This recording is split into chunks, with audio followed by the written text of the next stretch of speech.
അടുത്ത ആയത്ത് സൂറ 5:57, സത്യവിശ്വാസികളെ, നിങ്ങൾക്ക് മുമ്പ് വേദഗ്രന്ഥം നൽകപ്പെട്ടവരിൽ നിന്ന് നിങ്ങളുടെ മതത്തെ തമാശയും വിനോദ വിഷയവുമാക്കി തീർത്തവരെയും സത്യനിഷേധികളെയും നിങ്ങൾ ഉറ്റമിത്രങ്ങളായി സ്വീകരിക്കരുത്.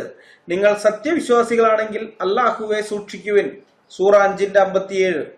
അപ്പോൾ ഇവിടെ പറഞ്ഞത് നിങ്ങൾക്ക് മുമ്പുള്ള ആ വേദക്കാരിൽ, വേദഗ്രന്ഥം നൽകപ്പെട്ട ആൾക്കാർ എന്ന് വെച്ചാൽ യഹൂദന്മാരും ക്രിസ്ത്യാനികളും. അപ്പൊ ഇങ്ങനെയുള്ള ആൾക്കാരുടെ അടുത്ത് നിങ്ങളുടെ മതത്തെ കുറിച്ച് പറയുമ്പോൾ അവരോട് നിങ്ങൾ ഇസ്ലാം സ്വീകരിക്കും എന്നൊക്കെ പറഞ്ഞ് അവരുടെ അടുത്ത് ചെല്ലുമ്പോൾ അവരത് കാര്യമാക്കുന്നില്ല, അവരത് തമാശയായിട്ട് ഒരു കോമഡി ആയിട്ടാണ് എടുക്കുന്നത്. അങ്ങ് തള്ളിക്കളയുകയാണെങ്കിൽ അങ്ങനെയുള്ള ആൾക്കാരെ നിങ്ങൾ എന്ത് ചെയ്യണം?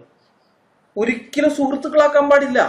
അതാണ് പറയുന്നത്. അങ്ങനെയുള്ളവരെയും സത്യനിഷേധികളെയും, ആദ്യം പറഞ്ഞത് യഹൂദന്മാരും ക്രിസ്ത്യാനികളും, സത്യനിഷേധി എന്ന് പറയുന്നത് അവരല്ലാത്ത ബാക്കി ആരും അമുസ്ലിങ്ങളായിരിക്കുന്ന ബാക്കിയുള്ള എല്ലാവരെയും, ഇവരൊന്നും നിങ്ങൾ ഉറ്റമിത്രങ്ങളായി സ്വീകരിക്കാൻ പാടില്ല.